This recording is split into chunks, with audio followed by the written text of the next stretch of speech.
the German and the Italian people have long histories. Obviously, the Italians, you can go back to ancient Rome or even before that. But they were both relatively new countries, new states, new unified states as we enter into World War I. Germany had only been unified or completely unified as an outcome of the Franco-Prussian War in 1871. And that same war, which caused France to pull out of Rome or not protect the Papal States anymore, allowed Italy to unify in 1870. So as you enter into World War I in 1914, both of these countries did not exist as unified states for more than a little over 40 years. And because of that, relative to the other powers, especially Great Britain, they had relatively new empires. Italy, for example, its main holding in its empire was essentially Libya, right over here.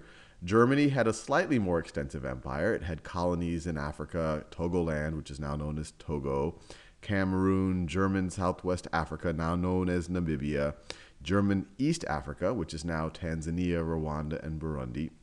And it also had holdings in East Asia and the Pacific. This right over here is German New Guinea. It had holdings in the Mariana Islands, the Marshall Islands, and the Caroline Islands.